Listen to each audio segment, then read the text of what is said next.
What's up, everybody? This is EvanForGrips.com, continuing with Project Get Me Stackin. Today, we're going to be talking about how to transition from sit and goes to cash games or MTTs to cash games.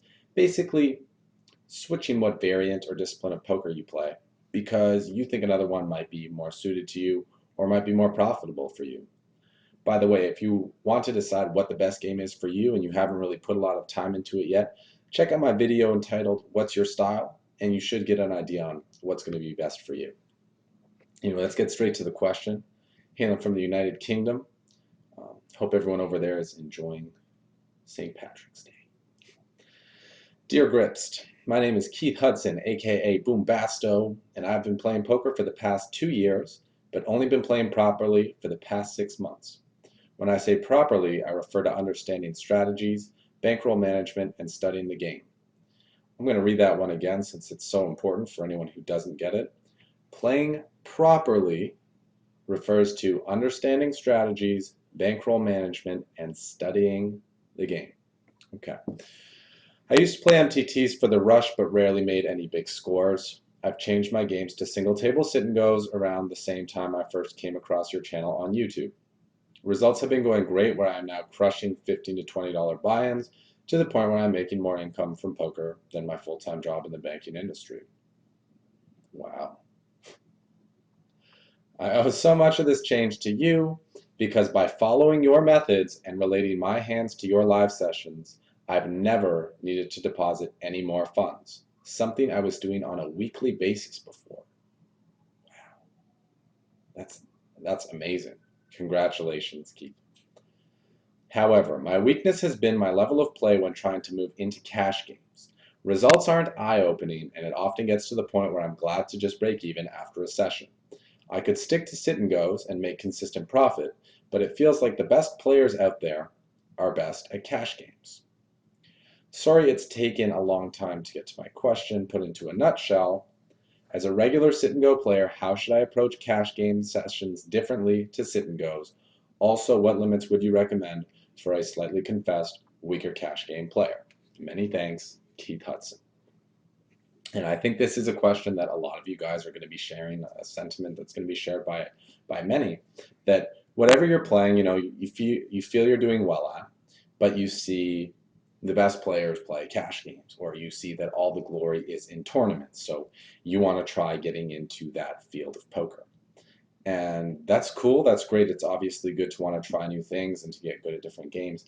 But before I get into my presentation, I want you to really think about your reasons for wanting to play cash games, or if you're a cash game player, your reasons for wanting to play tournaments, because I personally have dealt with this trying to play other games that I'm just not as good at. And it's like, why don't you just stick with what works?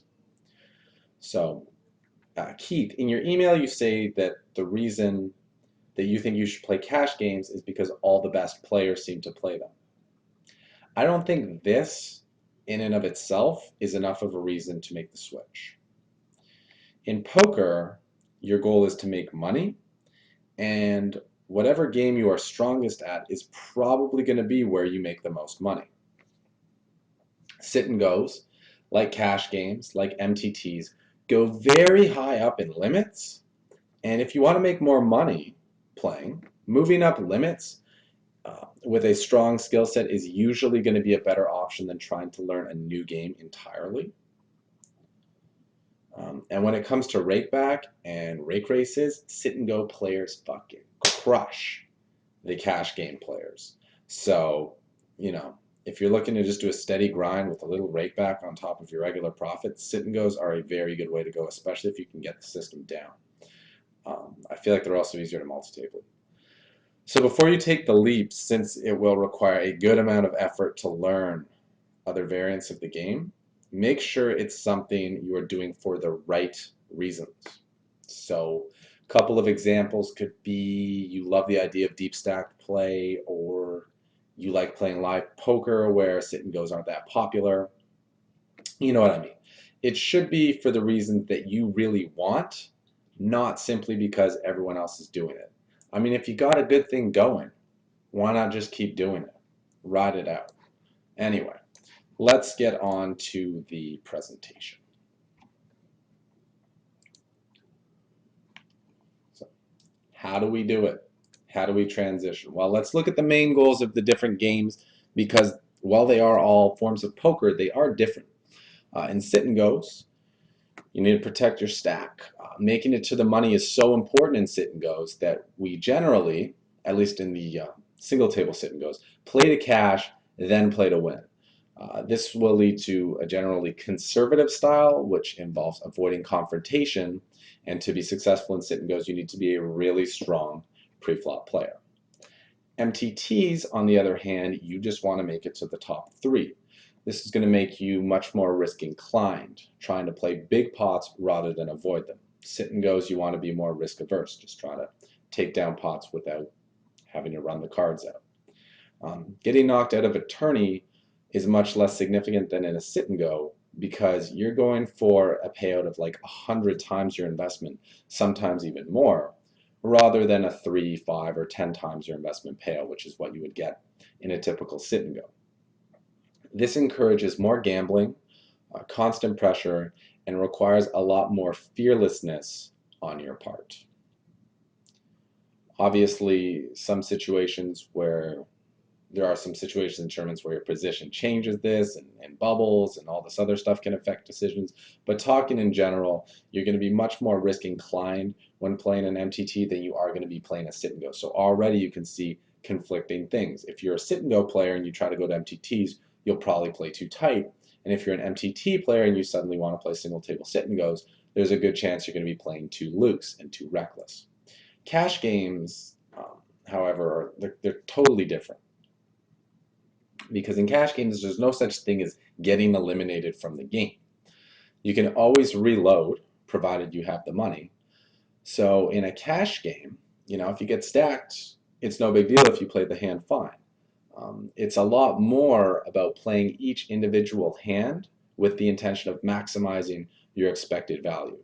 So you want to make the decision that's going to net you the maximum, the chance at winning the most money from your opponent or the chance at having the greatest odds of getting him to fold without worrying about, getting stacked or trying to outlast someone else. Just each hand is played in isolation.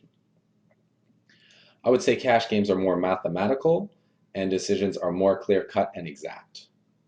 There are less external variables coming from outside the actual hand that affect your decision than in any other format. However, since you are deep stacked rather than shallow stacked, um, there are a lot more variables in the hand that you have to think about, and mistakes are going to be more significant in cash game hands than in sit and go hands. Actually, it's probably close. I don't know. But being a great post flop player in cash games is of the utmost importance, which is something that doesn't really come into play very often in other formats since in sit and goes, you're playing like 10 to 20 blinds most of the time, and even in most MTTs, you're not going to have more than 40 big blinds very often, and still it's a very pre-flop oriented game. So to do well in cash games, you have to be comfortable and confident playing post-flop, and the best way to do this, of course, is to get practice and experience, and lots of it. To ease your transition into cash games so you're not a total fish out of water, your first couple of sessions, it'd be smart to watch some videos of good players playing, which I'm sure anyone watching this video has already done. Anyway, on to the specific mental tricks that you have to implement to switch from being a sit and go shove bot to a cash game aficionado. Well, on your way there, at least. So, first, since you're playing with deeper stacks, and when you make a pre-flop call, you're not committing as significant a percentage of your chips as you are on a sit and go. You want to be more willing to make speculative calls pre-flop. You don't need to play the super tight range of hands that's really far ahead of your opponent's opening range the same way you do in sit and goes because you can make up a lot of value post-flop with implied odds and stuff that you can't in sit and goes because instead of having, you know, whatever, 3 times the pot behind, you could have like 30 times the pre-flop raise behind. And there's a lot of room to move opponents off hands, make thin value bets. Lots of cool stuff you can do that only happens when you get to post flop. So you want to play more hands pre-flop so that you can get into post-flop situations. Number two is that you can totally forget about being pot committed. I know in sit and goes, like if you put in half your stack or even a 30 or stack in some situations, you're like, well, I got to call at this point because if I just fold, I only have like 5 big blinds left and I have no shot in the tournament. But if I call and win, I'll be back at like 30 or 40 blinds and really be able to do something. And even though most of the time I'm going to be beat here, having 5 blinds is just so useless that I might as well take my chances at having 40 blinds like 10% of the time. In a cash game, you can invest a lot in a hand and then fold, because if you want to go back to playing 100 big blinds, you just top your stack back up. And just because you've put up a lot of money getting to the river, if you had the right odds and you were chasing some outs or something, don't get tricked into thinking you have to call just because the pot's so big. If the odds aren't right, then if you missed what you were going for generally, it's fine to just fold, even if you've put like 3/4 of your stack out there, because you can just top your stack up back to what it was. You can get those chips back. So just try to make the right mathematical decision every street. Number three, don't be afraid of getting stacked because, well, again, you can just reload. There's not that added pressure of, well, when you get stacked, your shot is over. Um, if you think you have a good spot, be it pre-flop or post, where you have to play for stacks, go for it. I feel it's a lot easier in cash games to gamble with a strong draw than it is in a sit and go, because the penalty for getting called and losing that flip is much smaller than it is in a tournament format of poker. Next, get comfortable with floating, multi-barrel bluffing, and some other advanced techniques that really allow you to take advantage of deep stacked play. So much of sit and goes is about raising and reshoving, and tournaments is about stealing and c-betting flops. But cash games, those skills on their own are not going to be enough to allow you to compete. So you really got to learn how to take advantage of the multiple street structure that deep stacked poker provides. And finally, since you're going to be seeing more flops, since you're going to be able to make more speculative calls on the flops, doing more floating, getting in there with semi-bluffs, playing more aggressively in general, you can expect more fluctuations in your stack than in sit and goes, and this is totally normal. I know in sit and goes you really want to try to maintain and slowly build your stack up if you can, and really avoid dipping down. But in cash games, I mean, what your stack is just really doesn't matter. Um, like the variations in your stack, they just don't matter. If you're making good decisions overall, you're going to be making money. And yeah, that's how to start for transitioning from sit and goes to cash games. I'd recommend watching my series on post flop play, or reading some solid books. There's a lot of good knowledge out there on cash games because they are very different than sit and goes, even though they're all poker. Now, having a background in any form of poker will help you learn other forms. Keep in mind the goals are slightly different in each, and that means that the right decision in one format could be the wrong decision in another. So the best way to switch from one to the other is to pretty much immerse yourself in the new format if you're going to go for it. Don't constantly switch back and forth while trying to learn, as your brain is going to find it really difficult to handle. You're like contradicting it all the time, and it's like, well, how can I do the right thing if you keep changing what the right thing to do is? Once you have a firm grasp on both formats, then it's obviously fine to play both at the same time within reason. Don't like 8-table sit and goes and 2-table cash. That's just a little too much. But if you're doing like 2 and 2 or something, that's perfectly fine. But you want to wait until you feel confident in your abilities in both, and that your decision making and your processing is fairly automatic when you start really mass tabling. And a point that I didn't really cover that I'd like to mention is that in sit and goes, you know what you're in for, and your expectation is to either lose or double, triple, quintuple your money. So it's like, I'm in the game and I know exactly how much I can win. So we get used to trying to go for the double. and go for the triple and build the roll that way. And in cash games, it's not really the same. You don't want to focus so much on trying to get a stack, get a double up, um, and like thinking about doubling, tripling, quadrupling your money. It's not kind of the same progression. It's you just want to try to make the best decision in every spot, and you'll have little gains, little gains. You know, you'll win a 10 big blind pot here, 15 big blind pot here, lose a 30, win a 40, and eventually they add up. But it takes a lot more hands to see that result of making all these good decisions. Whereas in sit and goes, it's like, okay, played the tournament, played good, bam, doubled my money. Played another one, bam, tripled my money. Lost one buy, lost one buy, or won 5 buy-ins. And that's why I think it's easier to build a bankroll playing sit and goes than it is playing cash, because you get a lot more like instant feedback. Um, there's a bit more variance. Yeah. All right. Those are my thoughts for how to transition from sit and goes to cash games. I'm sorry I couldn't cover it super in depth, but there's just like so many little differences and little nuances between them that it's hard to really get all the way in there.